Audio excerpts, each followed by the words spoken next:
Have you guys heard about the Carmelo Anthony murder case?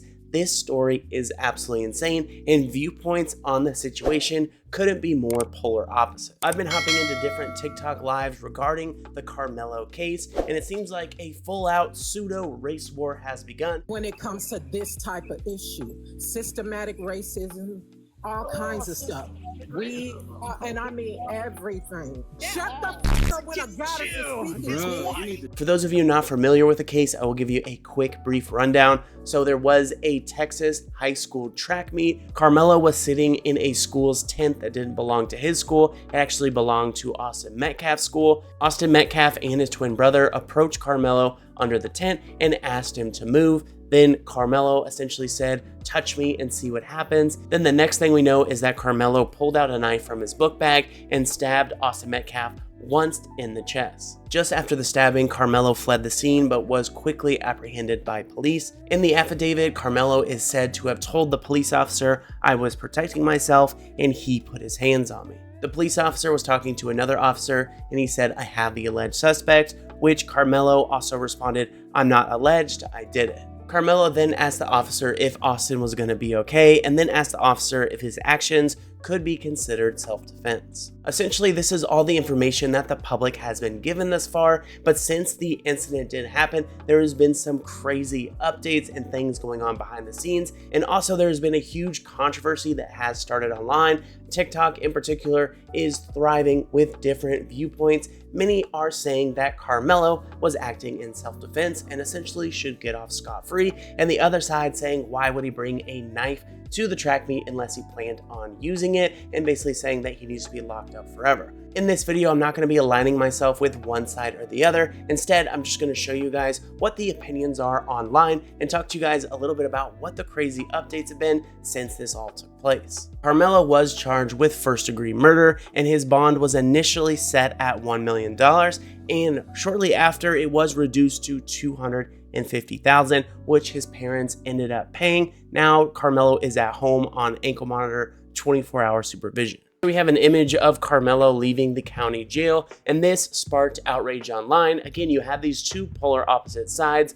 One side saying that Karmelo acted in self-defense and that he should be let off scot-free, no charges. And then you have the other side fighting for justice for Austin Metcalf, saying that his bail should have never been reduced because he did just stab a 17-year-old kid. One interesting note with this entire case is that it has seemingly started a pseudo race war online. And here we're going to hear Carmelo Anthony's defense talk a little bit about that. Threats and, talk of race war and all kinds of insanity isn't good for, obviously, the Anthony family. It's not good for the Metcalf family. During the hearing, the prosecution brought up the fact that more than $400,000 have been raised for the Anthony family. That's an understandable question, but it's not something that, frankly, we're prepared to even go into. So as you heard in that video, Carmelo Anthony and his family have received over $400,000 in donations for legal defense, and there has been rumors swirling online that they have used some of those funds for luxury housing and new vehicles. Now, I do not know if those rumors are true. In particular, supposedly a $900,000 house in a gated community, as well as a new car. The only real evidence we have on this is a neighbor of Carmelo Anthony's family recently told a news outlet he just got a new car. If you look at the license plate, it still has the paper tag, and it says it expires on June 4th. Here we have an article on Newsweek that claims that Carmelo Anthony and his family have received $453,000 in total. But before we dive deeper into that, as far as the potential outcomes for this case, the Supreme Court has said that not only can you not seek the death penalty for someone who committed a crime when they were 17, but you also can't give them life without parole. So this is something that is not possible even if they wanted to do so. Now that I have you guys caught up on all the different facts of the case, let's talk a little bit about the polar opposite viewpoints as far as what happened that day, as well as what deserves to happen to Carmelo Anthony. So here we do have a relative of Carmelo Anthony who did claim that he was defending himself against violent aggressors. He stated that the twin brothers were bullies and that they did try to jump him. Again, these are just claims by a relative, and this is something they're going to be using in the self-defense claim. The relative is also claiming that the twin brothers were trying to take Anthony's belongings, broke his phone, and even stomped on it. In response to the relative's claims, we have attorney Mike Howard that has chimed in. He says that a self-defense claim is going to be difficult to make considering that the victim was unarmed. He also said that prosecutors will likely argue that Anthony provoked Metcalf. A person claiming self-defense cannot provoke the incident and then claim self-defense when they act. On the defense side, they are likely to argue that he's a young man, he was scared, and he allegedly had been jumped, and then he panicked. For whatever reason, online it has somehow become a white versus black situation, and as mentioned here, this is not a race issue, this is not a black and white issue. The father of Austin Metcalf additionally said, "I don't want someone stepping on their soapbox and trying to politicize this. Unless you were there, unless you saw it, don't spread gossip." But gossip is exactly what is happening around this case over on TikTok. So here we do have Karmelo Anthony's mother talking at a recent press conference. The claims that were used about the public donation to buy a home or anything else are completely false. We have not received a single dime from the Give, Send, Go fundraiser. And the co-founder has stated that clearly. And here we have some more potential misinformation. As I mentioned earlier, there is rumors that are swirling that the Anthony family did rent out $1 million house and bought a new car. But currently, I haven't been able to find any proof, although on TikTok, you would think it is fact. Karmelo Anthony, the scammer, just went car shopping. This is from a story out of the New York Post. It basically says that Karmelo Anthony and his family are now living in a $900,000 home in a luxurious gated community, you know, with the funds that they have raised from stupid black people and the BLM activists and the dumb EBT crowd that is now making Karmelo Anthony a civil rights hero and is now raising money for him. So this just goes to show how outrageous this entire case has become. It has somehow become a Republican versus Democrat or a black versus white issue, and I'm not sure why, because it's quite simply has nothing to do with any of that. It just seems like such a polarizing case. Everybody is picking sides and posting about it. Before any donations, before this event even took place, this is the lifestyle that Karmelo Anthony had. I mean, hey, look at this vacation, look at this home.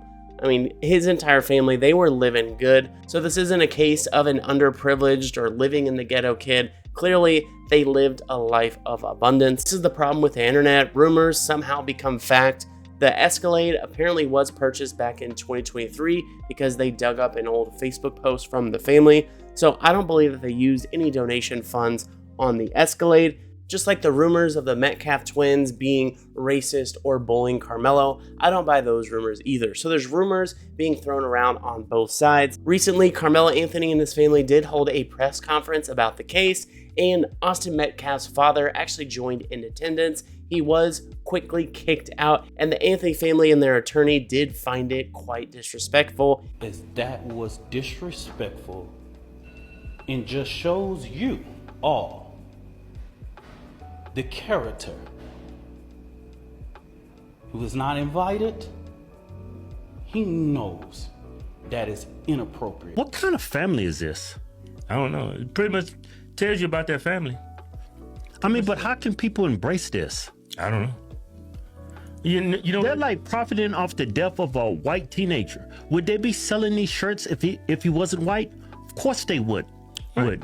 It's definitely a black thing. And that's essentially my viewpoint on it. I think the optics of selling merch after you murdered someone at a track meet, it's not exactly a good look. Here we have one of the posts that is full-blown defending Karmelo's actions. I'm going to summarize it a bit. Essentially, it's normal for any track and field athlete to be under any different school tent, and that the twins had no right to remove Karmelo from the tent. It also mentions here that they were familiar with each other. He is also claiming that the twins didn't ask him to move, rather they started to jump him. He claims that the twins took his phone, his belongings, and stomped on his phone, breaking it, and that the twins are supposedly known bullies. Then he adds, if two 200+ pound known bullies come at your child, what would you expect them to do?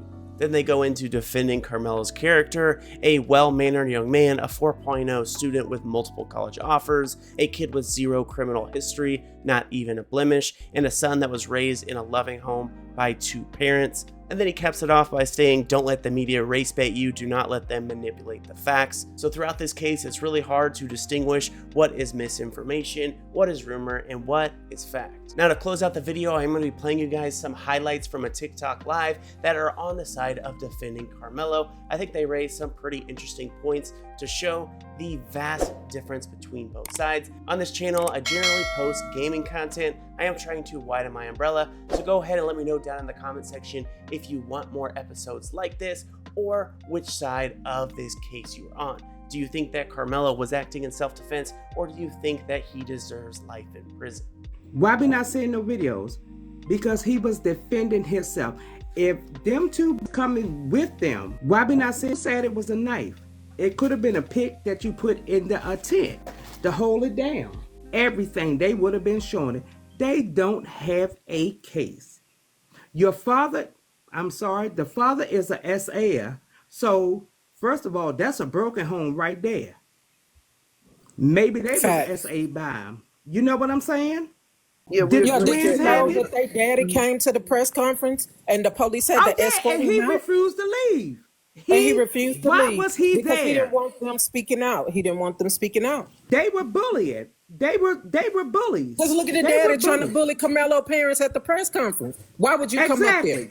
They learned it from home. And he had a restraining order. Why would he? Why They would had he a restraining violate order on that man, and he still spoke violated volumes. Yeah, one more thing. I promise you, when they went over there to talk to Karmelo or say what they wanted to say to Karmelo, I guarantee you, he was I don't know if I could say every in the book. And then they're going to take his bag. Okay, if y'all was grabbing after him, what the hell was he supposed to do? Y'all together 600 pounds or 500 to 600 pounds. So what was he going to do? He wasn't no fighter. Y'all did this to us. Look at George Floyd. And we're still doing it because I work in corporate America around people who do systematic racism every day. Her saying that Mr. Karmelo was jumped. I think he just doesn't like that strong language. For now, we know Mr. Austin. Not the facts. He was never jumped. This is the stuff that society does not want to see. Us coming together, defending ourselves, protecting ourselves, backing up our people in a position that he was put in against his will. He did not go looking for trouble. Trouble was brought to him. And he had to defend himself in the manner that he felt was fit to save his life. When people do stuff like that, you better believe that type of reaction right there tells you this person was in fear for their life some kind of way. And if you can't see that in this whole situation, if they would have never approached him, as if the tent was theirs, the school was theirs, the property was theirs, that sense of entitlement got to stop.